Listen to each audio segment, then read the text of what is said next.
Hello, I am Batisa Butler Mayo. This is my 13th year teaching in Richmond County, and out of 10 of the 13 years, I've taught in the EIP setting, the um, IEP setting, as well as the STEM setting. And for the last 3 years, I've been teaching in the gifted setting, the ACE program with ACE program. I have a bachelor's in early childhood education. I have an MED in curriculum and instruction. I have a reading endorsement, a math endorsement, as well as a gifted endorsement. If I had to define what exactly a gifted student is, I would define the student as someone who is academically intelligent, highly intelligent. They could be creative, musically inclined, or like extremely advanced in the arts. Those type of students usually have the characteristics of being extremely imaginative, overly clever.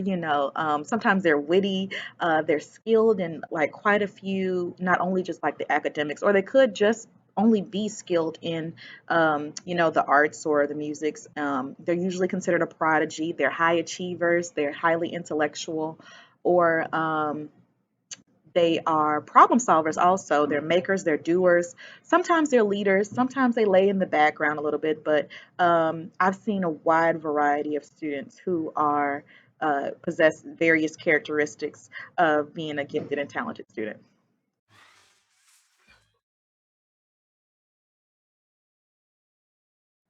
When it comes to identifying students for the gifted and talented program, it's done in a multitude of ways. One of the first ways it's done is, of course, by teacher observations. Since the teacher's with the student most of the time, the teacher can actually recommend that the student be tested for gifted.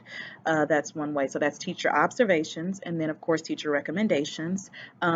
Recommendations can also come from parents, as well as the gifted teacher taking a look at the required assessments that are uh, district implemented and seeing, like, specifically those high achievers that are out there, those intellectual high achievers, looking at those things. Of course, the teachers would be able to see a bit more of the creative side in the classroom, but as far as the gifted teachers are are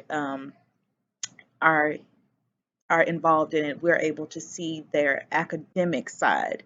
So we take a look at their data. Specifically for our county, we take a look at iReady, we take a look at their COGAT scores, and even possibly the Georgia Milestone scores. Recommendations can also come from other stakeholders in the building. Sometimes there's volunteers. Sometimes there are, the principal, the assistant principal, the media specialist, um, as well as other stakeholders in the building. When it comes to comparing the historical and contemporary identification process of gifted and talented students from the perspective of both theory and research, I heavily, heavily, heavily have a strong a teaching philosophy that's based on Maria Montessori, where everything as far as education goes is student centered. I like to provide my students with a multitude of activities and a variety of learning experiences that's free and open to them. It's not quite the historical way. It's not quite the historical way or the more traditional way of doing things, but that's just my personal teaching philosophy. I believe that if kids are exposed and have the openness to learner autonomy, they'll make the right decisions for the most part. I am heavy on freedom of choice, and I heavily believe that the students will um, learn from doing when they're given the opportunity and have the resources openly available to them. So it's a bit, my philosophy on that is a bit more autonomous for the students compared to how it's historically done. When it comes to differentiating from my students, that's one of my favorite things to do. I try to make sure that I have a wide variety of resources available. And a lot of times, things are purchased out of pocket, but I try to make sure that I have a wide variety of resources available to my students. As you can see right behind me, for my visual students, I love to use anchor charts. I have tons of manipulatives and things that are available for my kinesthetic learners, the ones that like to do. And for my uh, auditory learners, I like to make sure that I incorporate music, sometimes, a lot of times with movement and things like that for specific topics of instruction. One other thing that I'm heavily been using as well as technology, whether it's the Promethean board, their individual laptops, sometimes iPads or desktop computers, or even their cell phones. Incorporating their cell phones into the classroom can provide a wide variety of differentiating for my students. And also, actually finding out what the students are interested in really does help with differentiating learning in the classroom. Instead of just like a lot of hands-on paper, excuse me, instead of a lot of paperwork, I try to pull back from that and have them perform and, act out things. We use readers theater scripts. They love to do those, and puppetry and plays and things like that. So I try to really hard to make sure that my students have a wide variety of activities for them to engage in their learning in. Also, I try to make sure that my students have a safe space, a safe learning environment at all times. I try to make sure that the classroom is open and clear of clutter, but also warm and comfortable. I really like um, the choice of seating. That makes a difference as well. The choice of seating, flexible seating is what they call it, flexible seating. I serve at two different schools. So at one school, I have two sofas in the classroom. At the other school, they have little pads that they might put on under their bottoms to sit on the floor. So they have a lot of autonomy, a lot of choice, but as well as like clear space.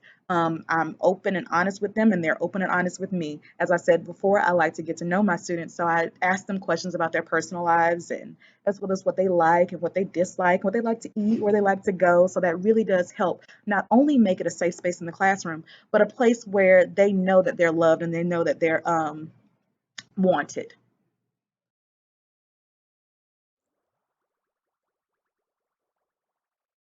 When it comes to staying on top of gifted and talented research, and when it comes to specifically relating to the field, there's a wide variety of ways to do that.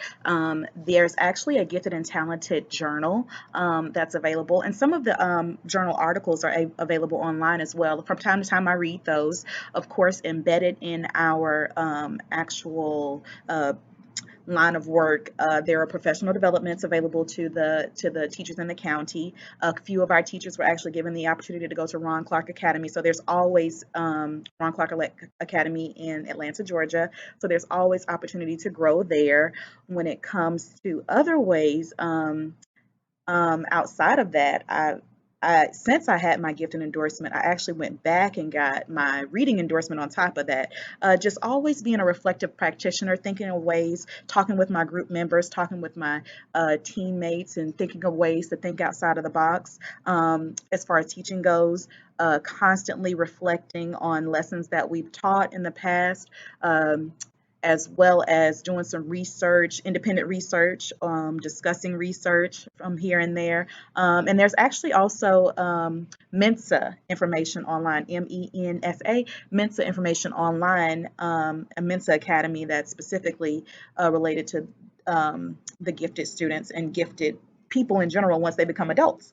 So there's a wide variety of ways to make sure that we stay on top of research and stay on top of evidence-based education policies and procedures to become a stronger advocate for our gifted and talented students.